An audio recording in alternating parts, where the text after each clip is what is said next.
Greeting everyone. I am Mary Fawar and Tiraz Director, and I have the pleasure of moderating our time together for this very stimulating webinar on Syrian textile and costume heritage. Basically, we want to share with you all around the world Tiraz's latest exhibit, which is entitled Syrian Glory, an exhibit in honor of a nation. The webinar will take you through a virtual tour where we can celebrate together the rich textile heritage of Syria. You will then have the opportunity to hear from prominent Syrian cultural experts as they narrate their personal journeys, passions, and concerns regarding Syrian textile heritage. We know that the conflict in Syria has displaced many of its nationals and has led to the destruction of a significant amount of Syria's cultural heritage. This exhibition is a celebration and a reminder that Syrians come from a rich textile cultural heritage which has contributed to the traditions and costumes of the Middle East and beyond. Syria has been famous for its textile industry and excellent fabrics throughout the Middle East and Europe for centuries, and it was also on the Silk Route. And weaving and embroidery had played an important role in the lives of Syrians in each geographic region, in each village. They had each distinctive weaving style, embroidery style, and colors. Tiraz is based in Amman. It is a home for one of the largest Middle Eastern private textile collections. It reflects the vision of the owner, Tiraz Centre, who started to collect around 70 years ago to salvage the culture of her home, Palestine. It has taken her 70 years of commitment and vision to build this collection and to house it in the center we are today, which is Tiraz. I do believe we have one of the most comprehensive archives on Arab textile heritage. So let me now go down to business and share with you how we will be spending our time together and introduce you to our distinguished guests. We will start with a welcoming message from Tiraz Centre, and if anyone is wondering, she's my mother. She will share with us her passion and motivation collecting costumes from first her home country, Palestine, and then Jordan, and then Syria and other Arab countries. This will be followed by a virtual tour introduced by Salwa Qa'dan, who is the creative mind behind this exhibit. For the purpose of this webinar, the tour will be short, but we will add the link in the Q&A box for you to view it in detail at your own leisure. After that, we will have a discussion with our distinguished guests who I will introduce in detail after the virtual tour. Throughout the webinar, you can add your questions on the Q&A and we will try as best as we can to respond in writing, but then we will also dedicate some time where the panelists can respond to your direct questions. So here we go. Widad and Salwa, over to you. Hello everyone. أهلا وسهلا بكم جميعا. I am Widad Kamel Kawar. I would like to thank you all for joining us today. Syria has always been very close to my heart, in fact, inside my heart. And I'm very happy we were able to put this exhibit together. It's a dream come true. So how did I start? You want to know, of course, how did I start collecting and reached where I am today? There is one word that covers a lot on this question. It's the environment I grew up with. First, a person follows up his interest. Then there are factors in the environment that help a person to follow up this interest. I grew in Bethlehem, a city very rich in its costumes and weaving.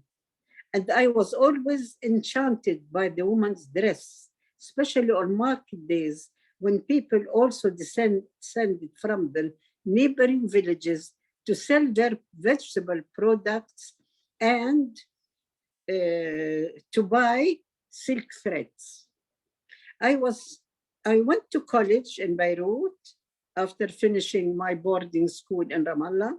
And when I came back home in the early 50s, I was facing a harsh reality as a result of the establishment of the State of Israel. Suddenly, my hometown was full of refugees, and it changed a lot. So I started obtaining dresses to keep my memory alive.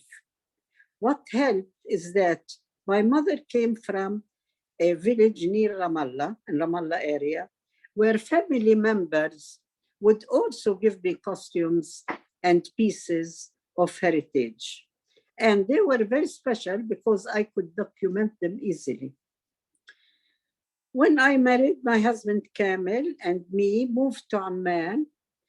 There was another wave of refugee life in Jordan, and this was in 1967.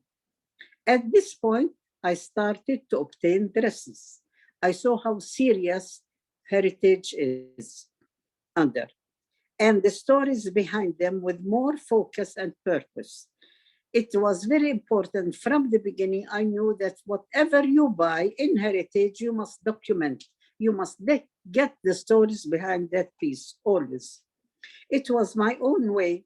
Collecting became my own way of resistance and expression.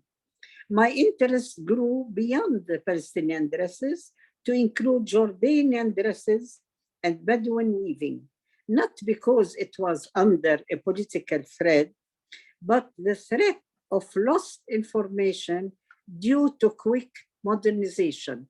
You wouldn't see a woman in Amman souk wearing her salted dress or wearing the karak dress, or the life was changing so fast that the change was dangerous to heritage. Syria greatly influenced the textile and costume heritage of Palestine and Jordan and all the Arab world.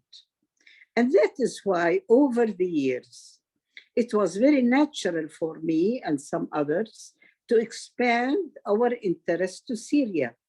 I made many trips and developed strong friendships with textile people in Syria, in Homs, in Aleppo, and in Damascus. And what was happening in all the Arab world was the same. It was a danger to heritage because of a modern life changing everything around. Now, we should know that this heritage, this rich Arab heritage, cannot disappear, and we need to keep it alive. It is part of our identity, our Arab identity, part of our Arab history, and we have a responsibility to ensure that it is there for future generations. It is our Arab culture too. One cannot live without his identity and without his culture. Once again, I want to thank you all, and I would especially like to thank Salwa Qa'dan, our creative director. Ruba Salwa Qa'dan is our creative director. Ruba Daher, our curator. My granddaughter, Leila Mshahwar, for communications. And finally, my daughter, Mary, who after a long career is now assisting me in managing Tiraz.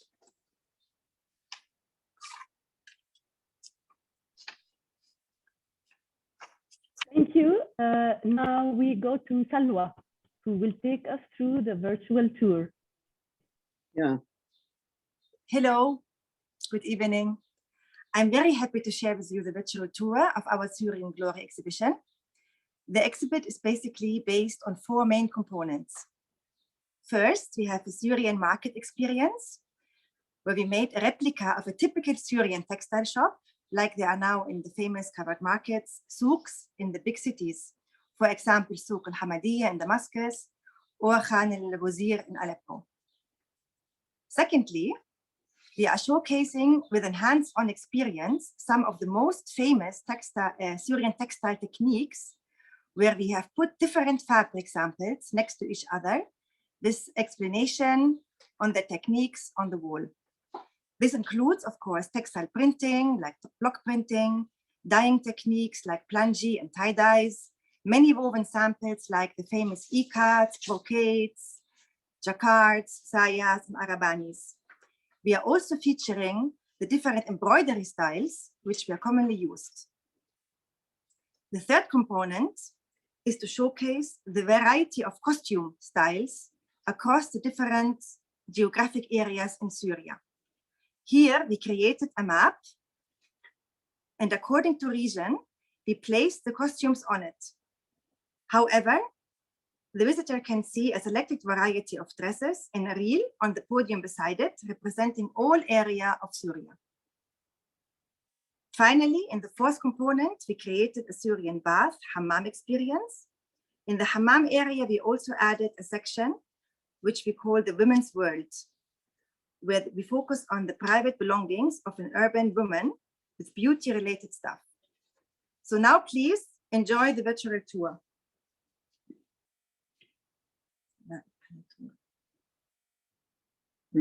بعد التور سكان.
Thank you.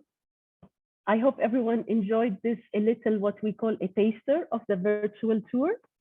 Thank you, Widad, for this introduction. We know that you have admirers from all over the world for what you did single-handedly for running a private textile collection in Amman. And thank you, Salwa, for your insights regarding the tour. What I need to add to the audience is that these two ladies have a long-standing partnership and very deep friendship.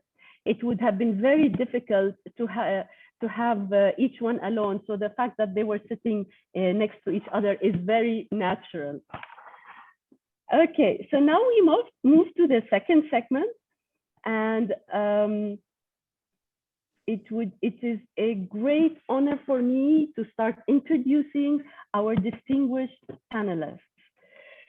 I will start by introducing Rana Qabbani, who is a historian, writer, and broadcaster. She was born in Damascus and grew up across the world, including Manhattan, Jakarta, Beirut, and Paris, and now lives in London. She studied art history at Georgetown University and has a PhD in English literature from Cambridge. She is the author of several books that look at the West's myths regarding the Orient. She comes from a family of pioneering dramatists, poets, musicians, and artists. She was married to the famous poet Mahmoud Darwish. Among other things, she collects antique textiles, embroidery, costumes, and handdresses that tell the story of the rich Syrian and Ottoman heritage. She believes in the preservation and the revival of the Levant woman's artisanal artwork in fabric, dress, ornamentation, as well as all the traditional rituals. Our second speakers, Ahlan wa sahlan, Rana. Thank you. Our second speaker is Sarab Asasi, who is a historian and researcher focusing on the Syrian urban social history, and especially of Damascus. For 42 years, she worked at IFPO, Institut Français du Proche-Orient. In IFPO, she was in charge of the Atelier du Vieil Damas, a research unit of urban studies related to the preservation and rehabilitation of the historical and traditional city of Damascus. She retired since 2014 and currently based in Cyprus, but she remains very active, as you will see. She is working on the preservation of the knowledge and the skills of the crafts. And recently, she has authored a lot of research and has a forthcoming book to be published next month, which I personally look forward to taking a look at, with the title, Creative Industries in Syria, Changes and Adaptation. Ahlan wa sahlan, Sarab.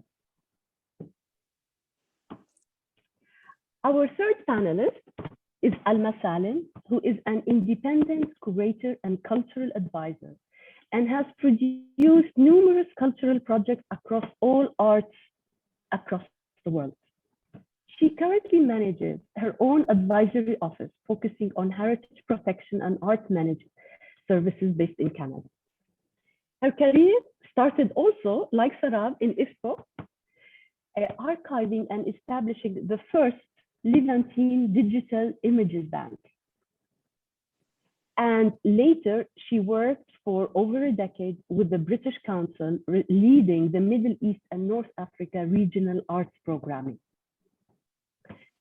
Alma is also a permanent fellow at the Maryland University in Washington, D.C. And Alma has also another hat that I am very proud to mention here. She is the director of the Syrian Women Political Movement. And we all know the importance of having more women in politics, right? Ahlan wa sahlan, Alma. So, dear panelists, I am going to be posing the same question to you all. We will start by Rana and then Sarab and then Alma. And the question is, based on the virtual tour we just shared with you, what does it invoke for you? What reflections or stories or memories would you like to share with us from your own perspective, whether a personal perspective or a professional perspective? Rana, the floor is yours. Thank you so much. I am delighted to be here. I've long admired Widat Qawar's great work, and I find myself following in her footsteps because the trauma of the Syrian people is now parallel, even greater than that of the trauma of the Palestinian people who had to flee their homes in 1948.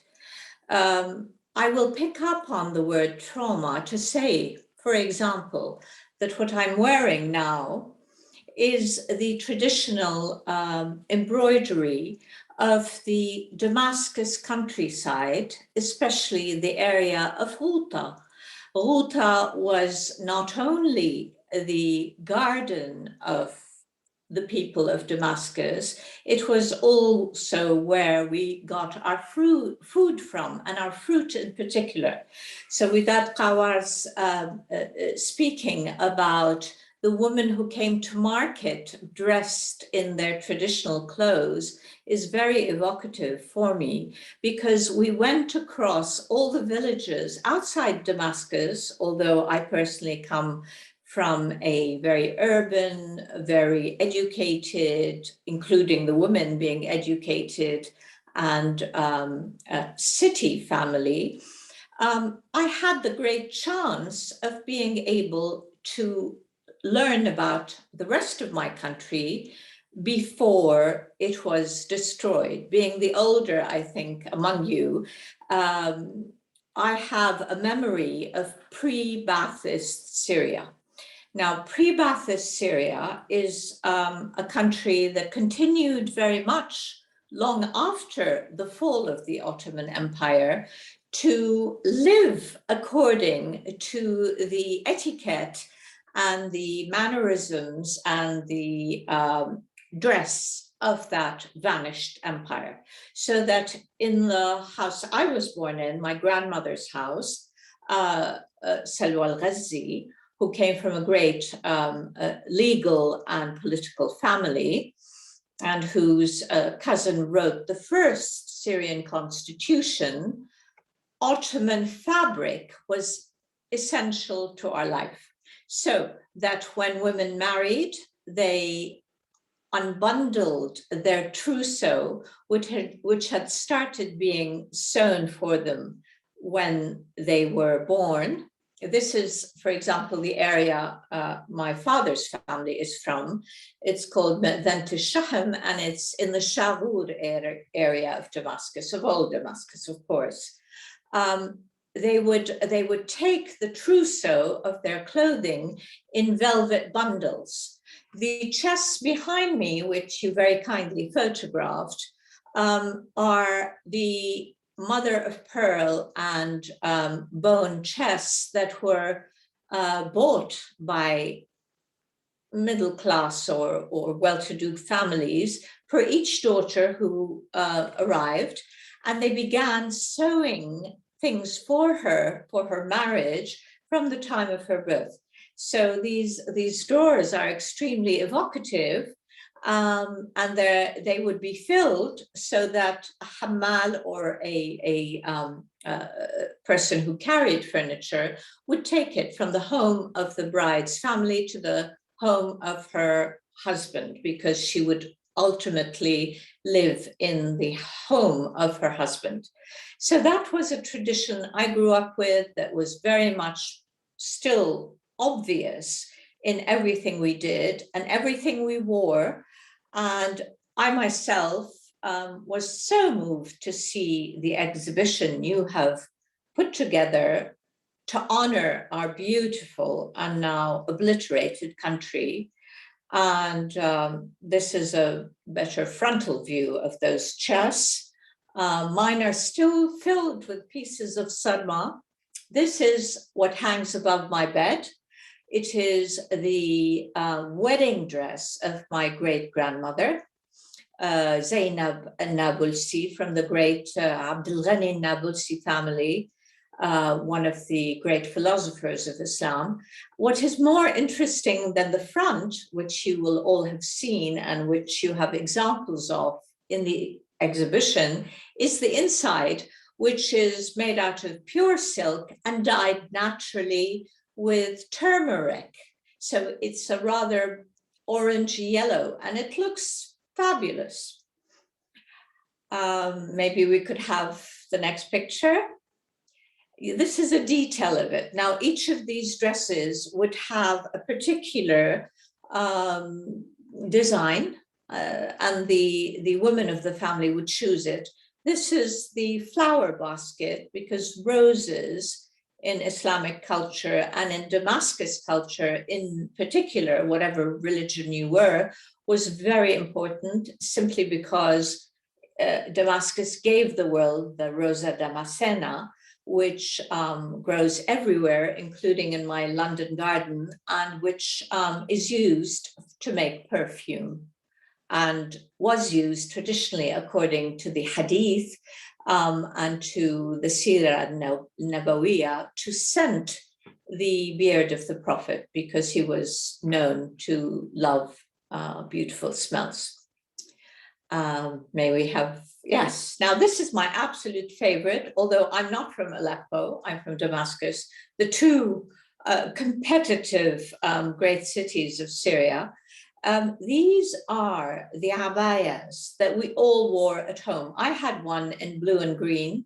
I don't know what happened to it, but they are indestructible. The weaving is so extraordinary and it's so modern, as you see. It's something you could wear today to the grandest occasion. Now, these are the scarves of Aleppo. They were sold in the souk, the ancient souk of Aleppo, destroyed by Assad. And these scarves are made from the worms of the mulberry tree. And of course, mulberries play a huge role in our get-togethers, because we make delicious sherbet, sharabat, from the mulberry, and then the worm and the thread from the worm, the pure silk thread, is used to weave these dramatic and extraordinary scarves. We used to have stacks of them. Now, of course, they've disappeared.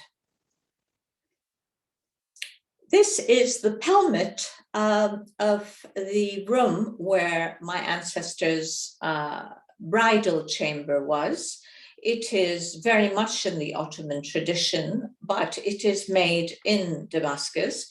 It's this lovely Bordeaux colored velvet with gold thread, and underneath the gold thread, which is what the artistry consists of, are pieces of what was a kind of cardboard that existed then. So the woman would spend years creating a piece like this. And I am very proud and honored to have it. And only am looking for a home like the one the Qawars made to house my collection, I hope, in Syria, but until then, somewhere else. Thank you. The Great Crescent. Now, most brides were given several pieces of jewelry, which is called falamank. The word comes from the Ottoman Turkish word for Flemish, because the first jewelers who came to the Ottoman Empire, and not just to the great cities of the Ottoman Empire like Istanbul and Konya, but also to the vilayet where I was born, Damascus, they would create this kind of very special diamond, which is a rose diamond, very flat. And behind the diamond, they put a kind of silver paper. So it created this beautiful shine without any vulgarity of, I think, modern diamonds. The earrings I'm wearing are made of the same, in the same technique. So these jewels were extremely important to women across the Ottoman Empire. And after the defeat of Turkey in the First World War, there are so many tragic stories of Turkish women, Syrian women, Iraqi women, Jordanian women having to sell their jewels to survive.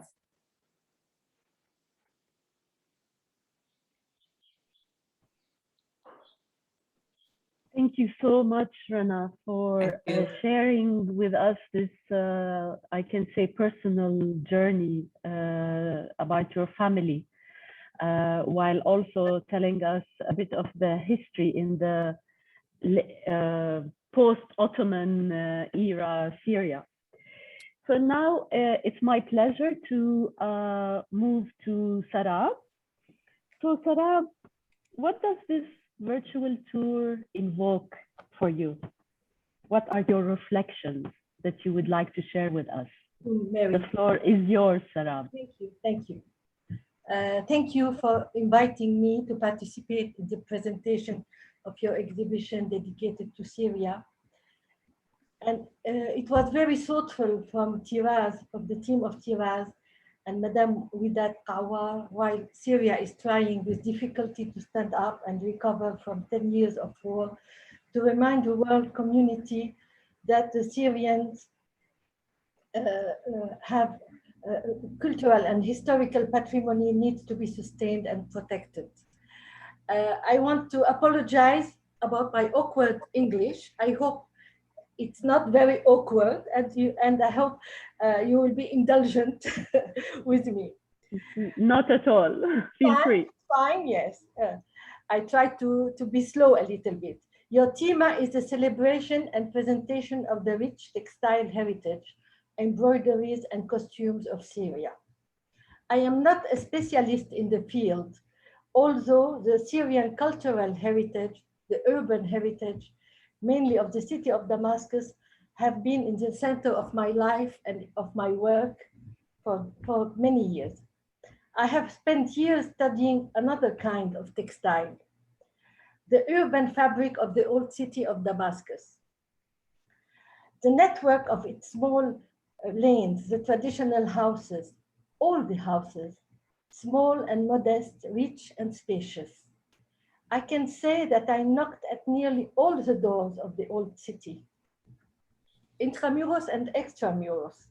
And at the end, with my team, we were able to present a preservation and rehabilitation plan of the historical quarters based on this network.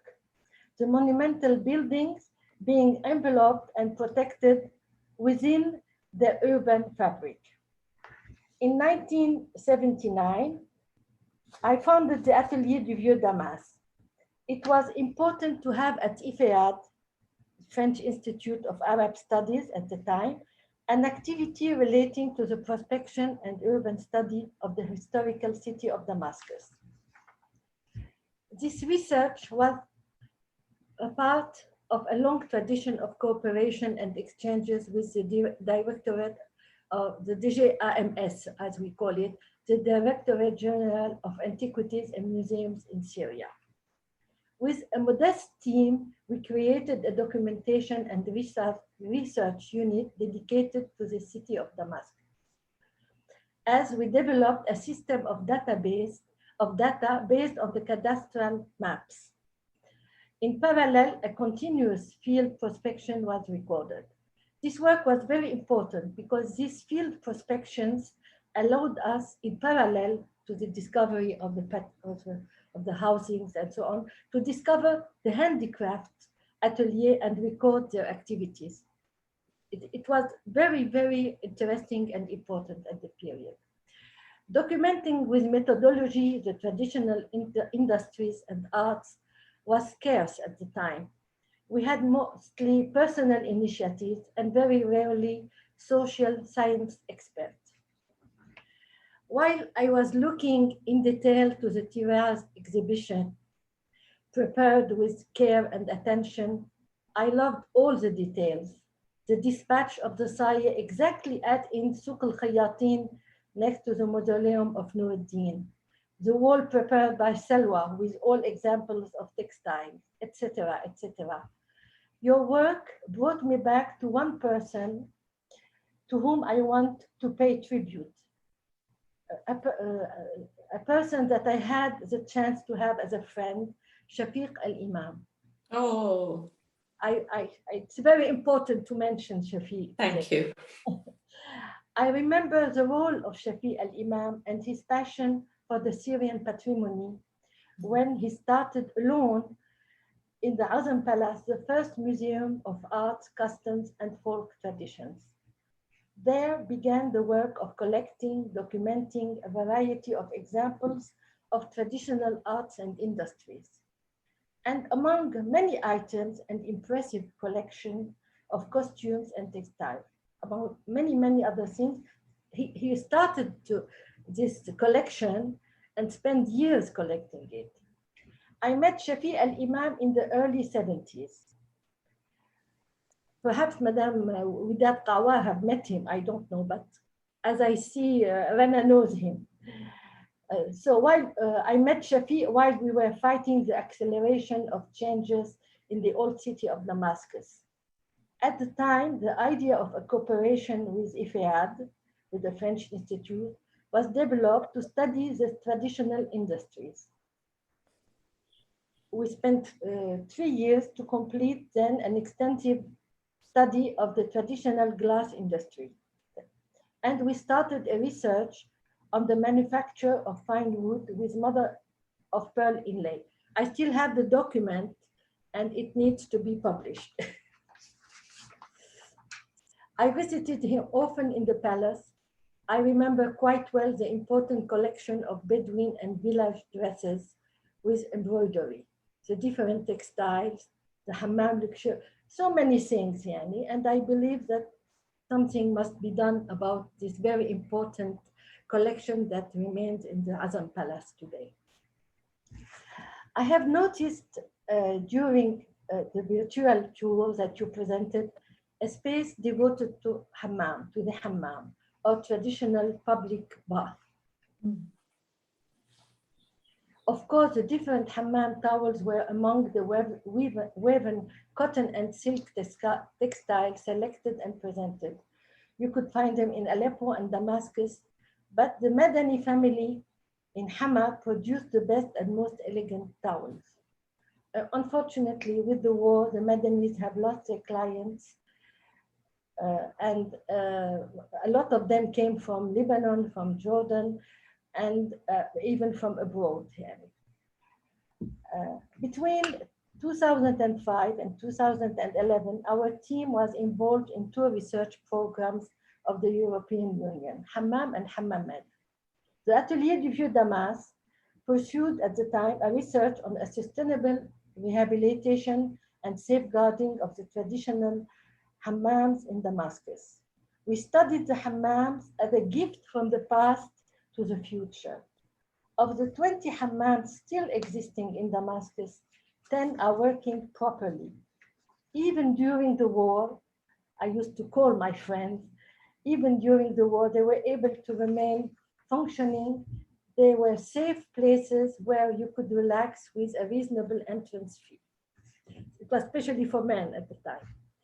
In spring 2011, we organized at the Tekiya Suleymaniya an exhibition on the theme Hammam, Hidden Door, Living Treasure. The tangible and intangible heritage of the hammam was presented, and all the crafts related to the hammam, the laurel soap, the towels, and the weaving traditional industry, the glass making of the bulbs inserted into the qubbas, the coupole, the hammam, plus the whole rituals and practices. We filmed in the hammam al-Tayuzi, and we have a very important film and document about it. This experience and the participatory work that went with it was achieved while the conflict was raging in Syria. It made me realize the importance of the safeguarding of the memory, the knowledge of the craftsmen, the crafts, next to the visual documents and interviews that we had gathered during these 5 years of the work of the hammam. Today, while I'm retired, I'm following with a group of courageous and reliable young women 2 important handicrafts related to the textile industry, al-Aghabani and the printing on textile, Tiba' al-Qimash, the toile imprimée de Hama. Well, during the discussions, perhaps we could talk more about the Aghabani and the Tiba' al-Qimash, which is famous in the region of Hama. And the Aghabani, also, I was very much interested in the subject because it was very important in the region of Douma that was very much touched by the war in Syria. So thank you for listening to me. I hope it was not very difficult to follow my English with my French accent, horrible French accent. Okay. Thank you so much, Sarah. Your English is perfect. Fine. And the French accent makes it even more charming. So don't even worry about that. Thank you. Thank you for taking us into the streets of Damascus, into the hammams.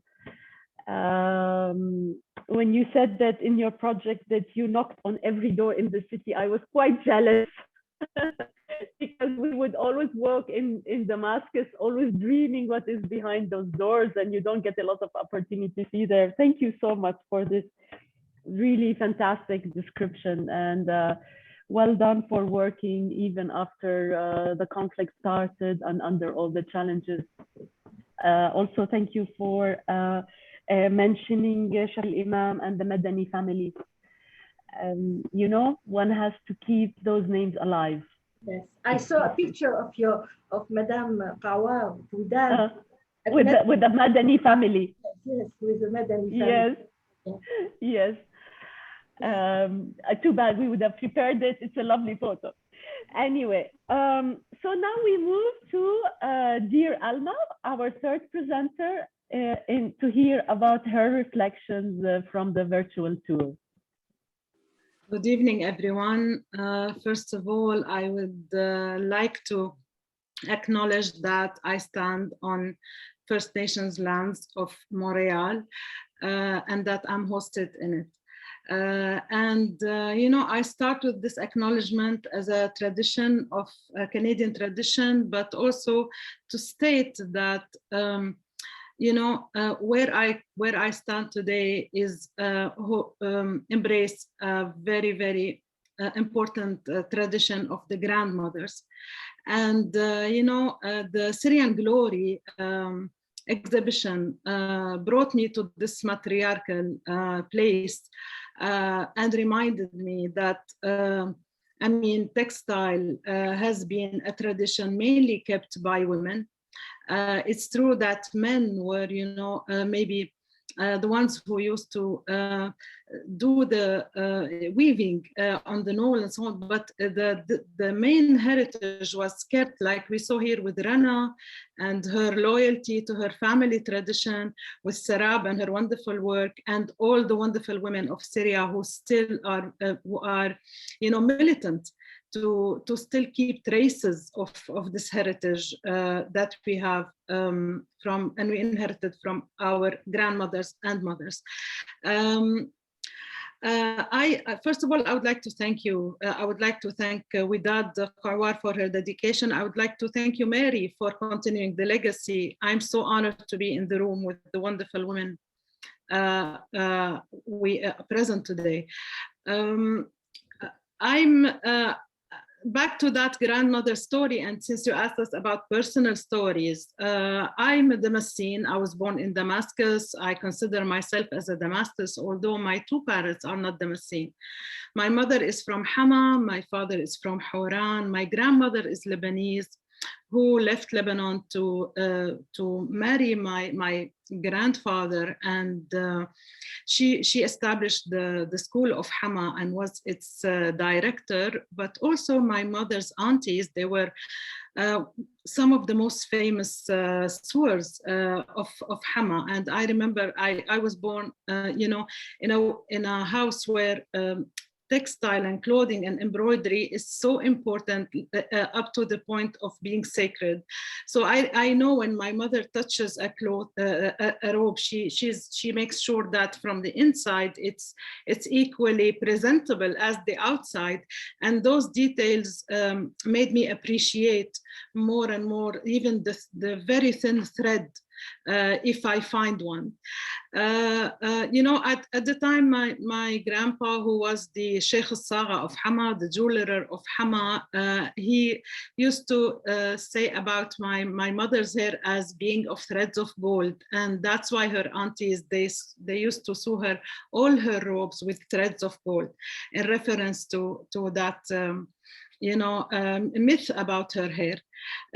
She's blonde, she's Syrian, but she's blonde, with blue eyes, same as my daughter, which tells the story of Syria that is at the path and the root of so many civilizations, being, you know, being born in a place that goes back to 12,000 BC, that's like if we think that Egypt civilization is 5,000 BC, you know, this puts a pressure and at the same time a sense of great pride. So thank you for naming your exhibition Syrian Glory, because we know that with the massacres and the genocide that happened in Syria and the forcibly displaced communities that changed even the demographic of Syria, there's a lot of sense of humiliation maybe that we are still resisting and we are still maybe denying as you know survivors of these massacres. Today, with 7 million Syrians being abroad, 6 million internally and forcibly displaced from areas like Ghouta, like Douma, we just spoke about Douma and its you know its position and role in Aghabani, or even with the destruction of Jobar, where Brokar and the main factories of Brokar were. And I mean, today with this situation, we're not even anymore speaking about endangered heritage. We are speaking about a vanishing one. It happened, like some of that tradition is lost forever. And that's a reality. We need to, maybe us, we have a responsibility to collect some of this displaced and dispersed here and there. But you know, the womb of where this production was happening has very much changed now. I curated an exhibition at the Beaux-Arts in Brussels about Kashash, the pigeon breeders. And I wanted to dedicate this exhibition to my city, Damascus. You know, the whole event was Damascus, led by Musem.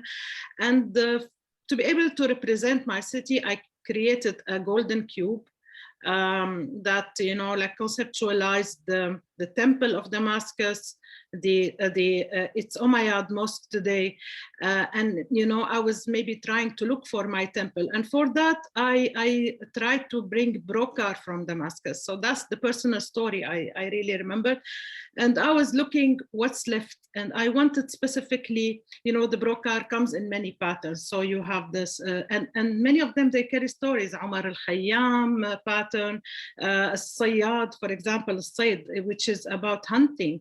The very famous one of the butterfly, and so many others. So the very famous one also of they call paradise, and they say it in English, it's the Jannah.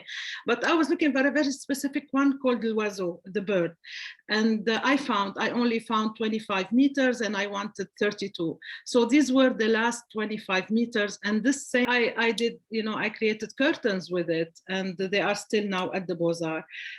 So just to say that the whole area where it was, you know, this industry is kept is now gone. You know, Jobar is totally on the ground, put on the ground. So that's the main story. The other story, I want to go to my father's, you know, also heritage maybe, and who actually gave me this as a gift. You know, it's the bride box. We call it the bride box Sandu al Arus, and it's mother of pearl. You know,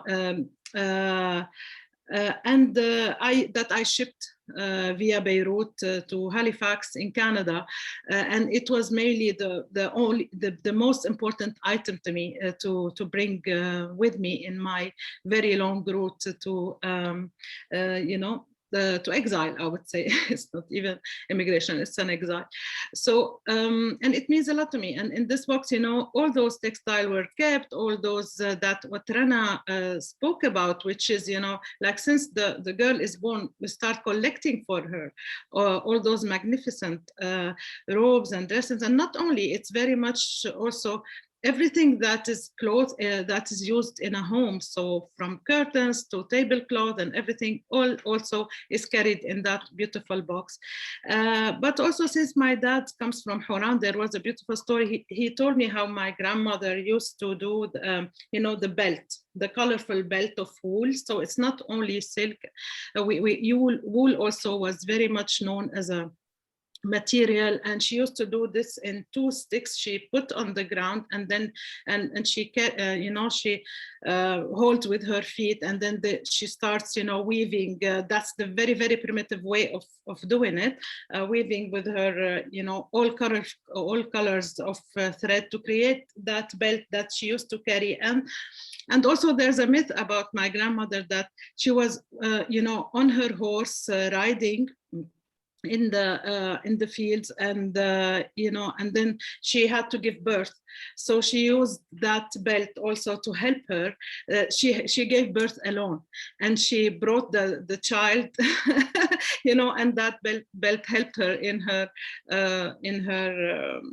all that operation. So it's a great attribute to all of us, Mary, and it's a great honor to be here, and thank you for this. Thank you so much. Thank you for taking us through your family history, Alma. And it seems that your family has a history of very strong men, which I am not surprised knowing you. So now, Fred, we will move to the second question. And it is, given the current conflict and the threat which cultural heritage, and particularly textile and coast heritage, is facing, what do you think are the challenges today for Syrian heritage? And can you share with any options or priorities for preservation, for ensuring that it remains alive and preserved for future generations? This, while the first part was more about your memories, this one is, how do we take it into the future and serve it? Let us start with Rana, please. Thank you.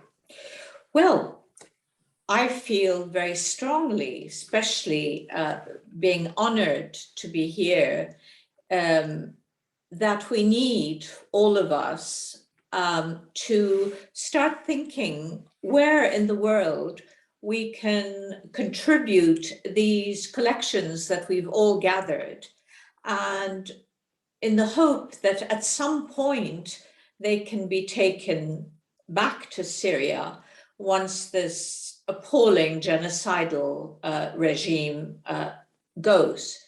The dress I'm wearing, which is the Arabani of Douma and Ghouta, was made 200 years ago in the area that was obliterated by chemical weapons by Assad. So what I started with, the trauma of the present, is what must propel us to how we keep some examples of this extraordinary culture. Alma's, calculation of, if we come from a culture that's 12,000 BC old, and that has had every single layer of world civilization come in it, influence it, and become changed by it. So the fabrics that each village in Syria, which I remember from my childhood, wore, so that you could look to the top of the street and know that it was a woman from Horan coming towards you, because she was wearing the most stunning blue, sort of more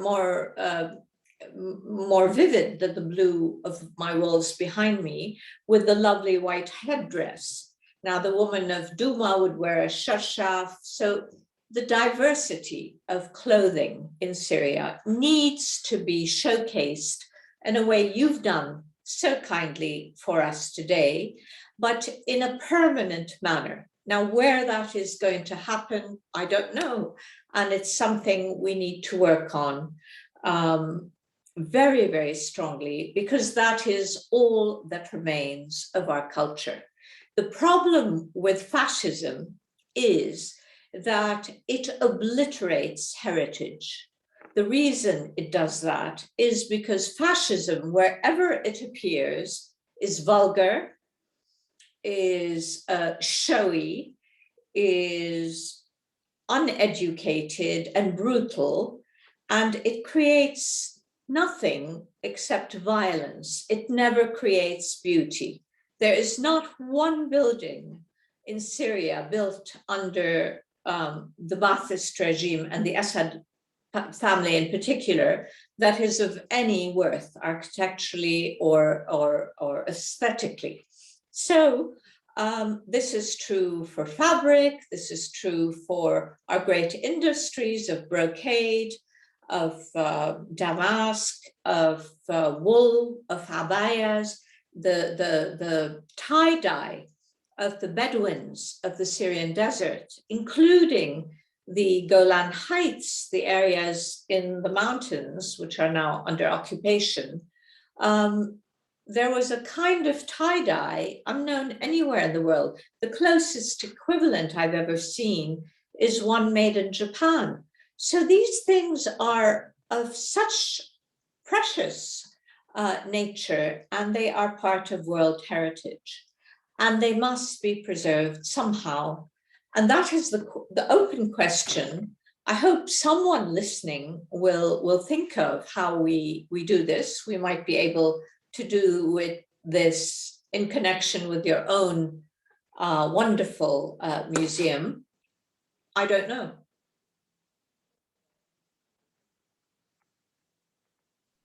Thank you so much, Rana. I hear you. There is a need to preserve collections from all over the world in a permanent, sustainable manner. And to reproduce them, if I may add, and to reproduce them, because the reproduction of these things is possible. It is possible and must be done with taste, with knowledge, with the, responsibility of heritage on our shoulders. Correct, and it is a great part of the identity that needs to remain. I am Syrians across the world have fantastic collections of various things. Yes, they do. Okay, thank you, Rana. On to you, Sarab. I will try to answer your difficult questions. It moves me so much. Listen, it's difficult and painful. Of course, mainly painful. But thank you to allow this, allow us to express today. Thank you very much. So, in times of long and devastating wars, the search for identity and belonging is reinforced.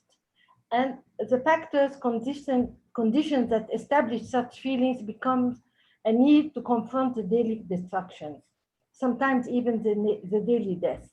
Therefore, the importance of traditional crafts and heritage is emphasized at wartime, for there are of the factors and tools directly linked to the pre-war collective identity and memory transmitted over generations despite historical conflicts, just to remain a proof of survival. That is why it's so important. Since the beginning of the conflict and war in Syria, with all the destruction and acts of vandalism, we had to look at the protection of the Syrian cultural heritage as a whole.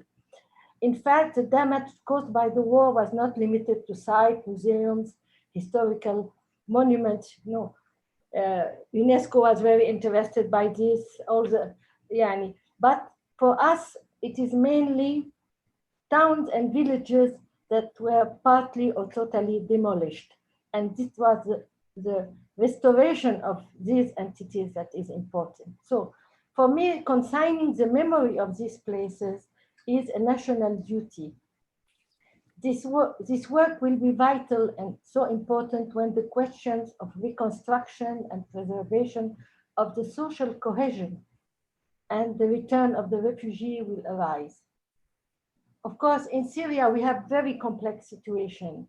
We have in Aleppo, Homs, Raqqa, les dommages sont immenses. Even in Damascus, of course, the city survived. But when we think of the Ghouta, the surrounding orchards and gardens were demolished. it was the vital environment of Damascus. So with the years and experience, the priorities have crystallized for me on the preservation and safeguarding of the memory. I've worked a lot on the subject. I've made research on one of the quarters I was born in, Sha'lan. So for me, the memory of people and places, including the memory of traditional craft industries as part of a larger, it is for me a part of a larger project of cultural mapping. We started this before the war, but it's to think about it again. The importance of this research is maintaining social cohesion and its priority in the protection of our national and historical identity. This work on the cultural heritage as a gift from the past to the future requires the experience and the combined efforts of 3 generations. Like what I can somehow see in the team of Tiraz. Yeah, also you have 3 generations working. One holds a distant memory and knowledge, while the next has a scientific knowledge and field experience prior to the war years. And the 3rd generation carries the banner of modern scientific follow-up. This last generation is young and understands the dimensions of the Syrian conflict. This generation documents the present and paves the way for the future with regard to the tangible and intangible heritage, including the traditional craft, textiles, embroideries, all what glass, wood, all what we have talked about, all what made our history, all what made our identity. Madame, with that Kawar and the wonderful team of Tiraz were also telling us through the exhibition dedicated to Syria that Bilad al-Sham is historically one entity. The Palestinian embroidery developed and expanded in many regions in Bilad al-Sham due to the message, it expanded due to the message it was holding. Even at Ifead, in the French Institute where I lived, I worked for 44 years, we all sustained our colleague Nadima Kremir, because parallel to her work in the publication department, she had an atelier of Palestinian embroidery. And twice a year we had this exhibition. It is a small example. This is to say that it is, I believe now, the time for the Syrian heritage to carry a message of cultural resistance and survival, despite all the material damages and destructions, and mainly the damages, not only the material damages, but also mainly the damages of our souls and spirits. Well, thank you very much for really for allowing us to say, to express. Yeah, thank you, Alma. I mean, it is a fact that with the conflict changes narrative. Yeah. And by keeping memory and archiving, you are resisting. It's a form of resistance, right? Of course, certainly. Thank you so much. So, Alma, the floor is yours. Yes, thank you. Well, I mean, when it comes to heritage protection, my key message is that we are so disappointed. I believe that for the past 10 years, nothing tangible, nothing at a high level of policies has been done to try even to save Syrian heritage. I believe that UNESCO really didn't do its job well.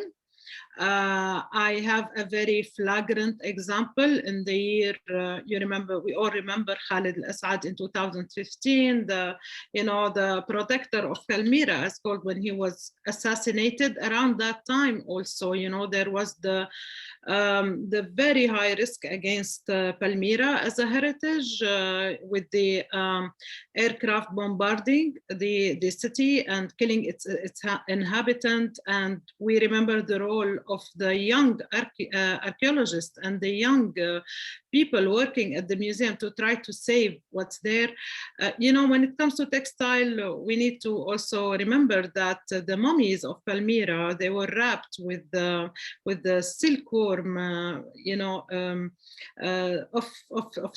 you know, created in Syria and preserved in Syria. So this silk was a wrap of mummies that carried thousands of years. And all this level of heritage was under threat, and was like, it was devastating, because at the time I led on a campaign, some of maybe the listeners will remember it. It was, we did a petition following the model of Timbuktu, you know, where the Blue Hats, they did an intervention to protect archaeological sites, and we tried to call for all the parties to you know, to look at all kinds of military operation, you know, around the core city of Palmyra, and none of this was you know, fruitful. At that time, I exhibited at the European Parliament, and there was the director of culture. She worked on a decree to protect Syrian heritage and the roots of looting, and that decree was issued and adopted by members of state, but no vehicles were put in place to make sure that these routes are controlled, or any of I mean, UNESCO's job is done, honestly. And so today, after 10 years, with that level of disappointment of international action, I'm still not sure that we can rely on you know, like those organizations to look and protect and help and create programs. Very little has been done, maybe mainly focused on music.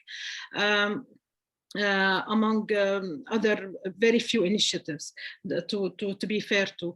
But also, we cannot deny the role of civil society and Syrian activists who, you know, like I name by name, I would say, I mean, maybe Sama, Basma and Zaytoune, who always embrace small workshops to make sure that creative industries and Syrian crafts are continuing. I myself worked for 3 years, and this is where I met Salwa, really, at the Zatari camp with Turquoise Mountain, on an outreach educational program for young Syrians, and also it has a very important angle on training Syrian craft makers and supporting them to continue to protecting the heritage. So there were initiatives like that outside Syria. I'm sure that inside Syria, you know, people of the profession, they continued their responsibility, and they carried their responsibility. But for example, I've been told that the broker Sheikh Al-Kar, who is Antoun Zannar, he faced the floods. So it wasn't only, you know, shelling or devastating traces of I mean, impact of war. Sometimes it's the negligence that also threaten heritage, and now negligence that comes with that level of tragedy is very, very, very, you know, the least to say, it's very sad and very disappointing. So this is what I would like to say. I would highlight also the UK work on the Heritage Protection Fund that has been there for a few years and supported so many great initiatives to continue to support artisans and among other initiatives, but it's not enough. It's not enough, really. So I believe that a collective action should be happening. This example, Syrian Glory exhibition, is an example of a leadership on that messaging. In itself, it's a call to protect Syrian heritage, and that's why it's very valuable. And I would easily say it's one of the rare initiatives in the past years. We know that the Met metropolitan, put some work, econym, a lot of 3D work happened, just to map and keep and preserve. But we all know that archiving is always the key vehicle for heritage protection. So we know, for example, if a piece is stolen, but it's archived, it can be found. And if it's not archived, it's gone forever. So, and honestly, very little literature exists around Syrian heritage today. Most of it is intangible. Most of it is spoken words. And like today we tell our stories. We try to collect that collective memory, but it's very challenging. And that's why also at the level of education, there's a huge need to also for universities to help and support and create programs around Syrian heritage. And it's mainly, put in the bigger picture of the region of Middle Eastern studies, but nothing is very much focused now on Syria. So we know that Mesopotamia has its weight in universities, for example, but nothing is called Syria in itself as a specialization, programming, and even exhibiting and showcasing and and all that what comes with keeping it alive. Because today in the morning, I spoke to a friend of mine in Damascus who owns an antiquity shop and who helped me to get the broker to Brussels. And just to get some sense of where today is the problem. And he says the market is dying. So we tend to forget that also, if there's no market, that this is an industry. This is not only a romantic aspect. This is an industry, this is a market, and if there's no need, there's no production. So so that's a big issue on distribution and the economy of it, I would say. These will be my recommendations on the importing, exporting routes. How can we revive them? How can we support those artisans who are inside or outside Syria? It's a big question. I resonate and I echo Sarab's recommendations on the mapping of those creative industries. We don't have, we don't have access to a clear map of where they are and what happened. There's no extensive research on that. We know that the IFPO is leading on so many important work, but still a lot needs to be done. So we know, for example, that the knoll of Drakish, of Qusayr, of Qalamun, all those areas, they were like bombed and with massacres happening. So all is gone. And those knoll are the rare ones of the silkworm that is the base of almost all the types of clothing. Thank you so much. I can speak for 3 days. Thank you, Alma. You gave us some concrete contribution, like the need for collective action and the fact that although their essential now is pretty scattered, the need for mapping and archiving, and looking at the heritage sector as part of the economy, as the producers, the shops, the sellers, and all the value chain of production and the trade, and the importance of that it is not just related to arts and culture, and that this is a very important part of Syrian history. Since the Silk Road, Syria's economy benefited from its textile heritage. So now we go to the questions we have received from the audience, and I would like to thank all the audience for the questions. So it is very hard for me to do this now, but I will try my best. I want to say something in looking at actually looking at a very large part of the question is, I think, one of the outcomes of this webinar, which is resources. People are asking for resources. Where do we get a book about material? What resources would you recommend to do research on this subject? What books do you recommend when it comes to researching traditional textiles? What can you recommend in terms of links, documents, references? There's a large number of people from our audience who want information. So I will tell to my panelists, how do we make this available? The archives, the links, the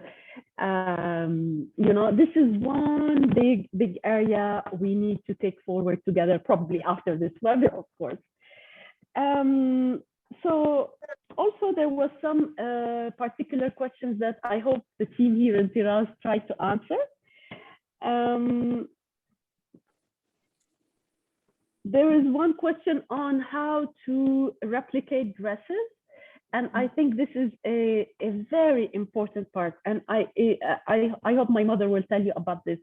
My mother with her friends printed a book with just patterns, maybe 30 years ago. And we keep reprinting that book of patterns. People love it. This is a great project just of patterns of every region. It would really give people. So the person who asked about replicating the dress from Sukhne and elsewhere, thank you for a wonderful question. This is very important.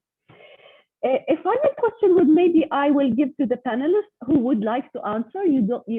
Some of you, all of you, depends. And it says, how can we inspire young people to take up interest and to campaign for the preservation of heritage? Who would, from my dear panelists, would like to take this question?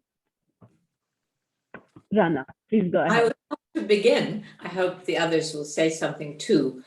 This is one of the things that I find extraordinary, coming from a culture where costume and dress and silk and weaving and embroidery is so rich and beautiful and colorful and eternally fashionable. I don't understand why women in the Levant don't wear traditional clothes the way the women of India still wear the sari, or the women of the Muslim part of the Indian subcontinent wear various forms of shalwar kameez, and the way Japanese women, as I've said before, wear the kimono. Now, this is part of our failure, and I call it failure, and this predates totalitarianism. It's part of the coming out of traditional dress and even the veil, which used to be worn by everybody in the Middle East during a certain period of time of our grandmothers. And there were very few women from elite families who dared go unveiled. Anyway, so when they came out of that period of veiling, they looked to Europe for their clothes. A lot of their clothes became imported from the West. If not able to import, they would have seamstresses recreate using burda patterns, I remember them in our house, to make dresses in a Western mode. Even wedding dresses changed dramatically. So people started wearing white wedding dresses, which has absolutely no bearing on Syrian culture. I mean, no one 100 years ago wore a white wedding dress in the Western tradition. So I am heartbroken that more young women don't see how fashionable and how wonderful our traditional clothes are and wear them. I mean, I wear a kaftan, I wear whatever Syrian pieces I have out in the street. I even wear them to the supermarket because I feel this is the only way I can preserve my identity, like Alma spoke about earlier. The most important thing is to interest young women in recreating things from old patterns. And the fact that we have millions of refugee women and young women sitting, doing terribly menial tasks. We could create workshops for these women. We could teach them the real methods of embroidery. There have been small initiatives, but they've not been of any sophistication, and they've not been anything like the depth and the profundity and the crafts richness of what Syria was capable of. We have a sitting workforce there of women that need to be employed recreating heritage. Absolutely, Rana. Of course, I believe there's many efforts, and there's many efforts also by development agencies working with refugee women as income generation to provide them with income, but it's all scattered, and it doesn't, the parts don't come to a sum. So I will ask one more question and then give my mother the comment, perhaps. Sarah, please go ahead. To comment what was Rana saying. There are efforts now by young women in Syria, inside Syria, like Sama, for example. They are trying to use the Arabani in a modern way, and there are efforts, but it's actually the material situation of Syria, the poverty, people are hungry, and of course, so life is becoming so, the daily life is becoming so difficult. So even to sustain such initiative is difficult. I have spoken about Arabani and the printing on the cotton textile, because the cost of these materials is not very high. Yes. And we have in Hama an atelier where the man who still works in the very traditional way. He is so good at his work, so skilled. And I have a friend, every time she goes to Hama, she tries to encourage him, because he cannot survive by his work. So she brings work for him. She tries to bring some models to introduce. So there are initiatives, but it's not enough. We have to have to connect together, to try to find solutions. It's a whole process, but it's very important for Syria and for its craft. But this is why our meeting and our presentation today is very important, to let us just put our hands on the subject, and perhaps talk also about it later, and try to bring some good ideas. And every little help is important. For example, Mary, if I could just pick up on what Sarab said so wonderfully. Go ahead, Jana, please.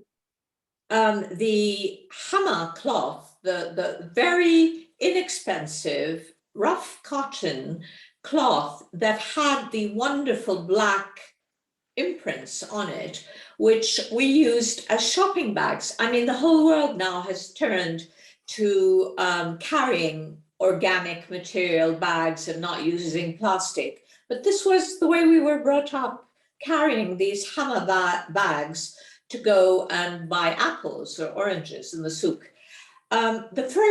One of the first things that was obliterated by Hafiz Assad when he destroyed the old city of Hama was the printing blocks. So thousands of these ancient designs were obliterated. The man that Sarab is talking about is a survivor of that first genocide. So we are trying to keep alive things in the face of Holocaust. It's not something that can be done by personal initiatives, wonderful as they are.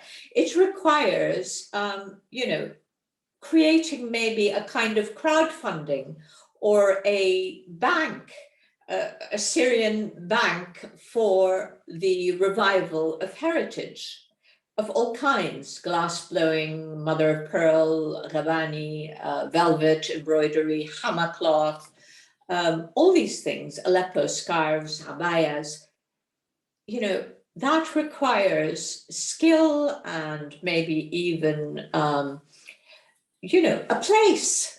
Where is it? Where is this place where we can work? Certainly not in Syria under Assad. That is impossible. It'll be obliterated. Yes, that is the unfortunate truth. And one word that Sab said is that this is a process, you know, it's at so many levels. First, we need to preserve the collections abroad. We need to preserve the knowledge. We need to archive the information. We need to preserve the memories. We need to keep the artisans alive, and someone has to buy their products. It is a chain, a very, very long chain that I think if we are aware of it and keep all the chains together, at least for the moment, and see where it goes. Fred, Sarab, please. Concerning the first question about the bibliography, the books, the documents, and yes. And really, this is a very important question, because in the process of safeguarding the documents, books and photos, iconography is something very important. With the war, we have a gap that have been created, and we worked really during the 40 years preceding the war. A lot of efforts were made to document a lot of in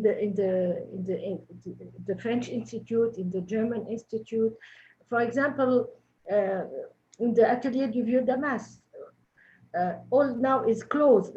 So the problem is there will be a gap between a generation, and the young people have left the country. Yes.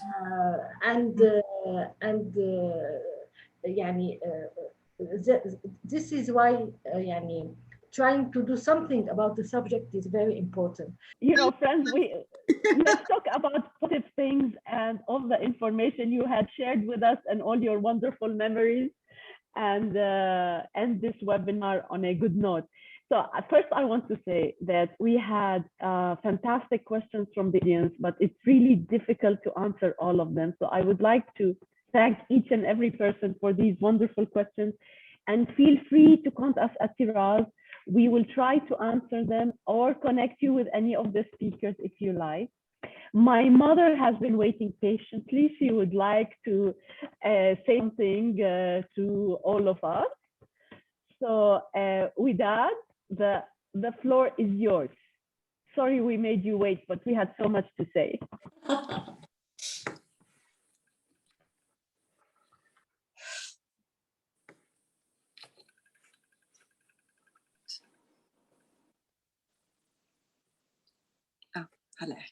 This is a message to whoever is working in this field. Please, people, please take care of your heritage. Why, how, where, you have to find out. But why? I'll tell you why. Because your heritage is your identity, it's your history, it's your culture, it's your need, it's your hope to the future. And it is your responsibility. المسؤولية عليكم. مسؤولية حفظ الهeritage عليكم، على الجيل اللي موجود هلا. And the other thing is, I hope this beautiful session will be followed up by something. I had a big problem. I thought I'll find some solution for it. The problem is preservation. I have many of my silk dresses falling to pieces, breaking as though they have been hit with a knife. And I would have liked to have some help from people experienced like on this board. And I don't want to keep you long. I hope this, as I said, will have a follow-up.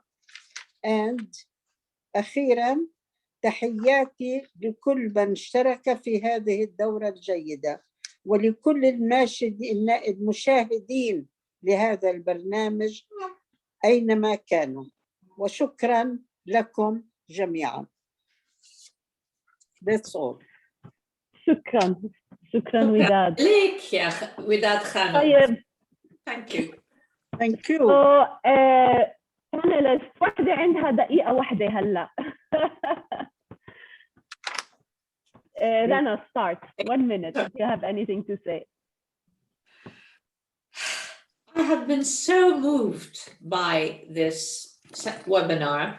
I am delighted to have finally met Sarab and Alma, my compatriots and my fellow militants. And I hope that somehow, with your help, Mary, and with Widad Khanum's help, and with the model you have created, we can create something similar. And I am looking forward to donating my collection to whoever can find a home for it that is viable until Syria becomes a country again. Yeah, inshallah, ya Rab. Thank you. Inshallah. Thank you. Inshallah. Sarah? Unmute, please. I'm also very moved, and I'm happy I had the chance to know you, Mary, and to know Widad and all the team of Tiraz. I will certainly visit Amman and continue our discussions. And although the situation is horrible in Syria, actually, but when I will have the chance to go back, I will go to the Azam Palace. I know the lady who is in charge of the costumes and dresses and so on. And I will try to know how is the situation and perhaps have your advice for this. Inshallah. Okay. Thank you. Thank you very much and hope to meet again. Inshallah. Alma? Yes, well, I think that this session is an evidence to who we are. I've always said that I'm Damascene, but I also right away said that I'm Levantine. And I believe that the Levant that was connected with the Hijaz railway, with all those textile, moving between Jerusalem and Beirut and Damascus and Amman, is a heritage that we need, first of all, to recognize as a narrative. So we be able to collect it and bring it together. And we are so scattered. We have borders that seems impossible between us, which is so painful. But on a Zoom, we are free. So maybe thank you, COVID-19, for making this happen. All the freedom to come together again and remember that we are the daughters of this land, this beautiful land, the Abrahamic land, the land of Ram and of Aram. And I believe that what we do carry a lot of what we don't even know in our DNA, of that love, of those aesthetics, of that beauty, of those colors, of the vibrant passion to life and to love, and to our generosity and welcoming nature. So thank you. I think that this is a very generous gift to Syrians. And we thank you, Tiraz. We thank your wonderful team. We are very grateful. Yes. You're welcome. Here, here. Thank you. Here, here. Okay. So now we come to this session. I have to say I really enjoyed first putting up this exhibit. It took me out of my immediate knowledge. I know a lot about the Jordanian and Palestinian, but we pushed ourselves, and I grew with this experience. Then I got to know you, dear panel. It was and I met other Syrian friends while preparing for a panel. So that was a fantastic experience for me. I really enjoyed it. So thank you for all the participants and for the panelists. And I hope we can welcome any of you in Tiraz physically I mean, thank you, COVID, for making webinars available, but there's nothing like meeting face to face. So I hope you can all visit us one day in Tiraz and getting to know the collection firsthand. For the participants, I would like to repeat that the virtual tour, including the map and everything, is found online. And you can take your time in enjoying this beautiful, exquisite, sublime Syrian heritage. So bye-bye, everyone. Have a nice day and good evening. Thank you. Thank you. Bye. Bye. Thank you. Thank you. يعطيكم ألف عافية. عافيك خليكي. Thank you. Bye. Bye. Bye. Bye. تحياتنا لكل الفريق بتيراز كلكم. باي باي. Thank you.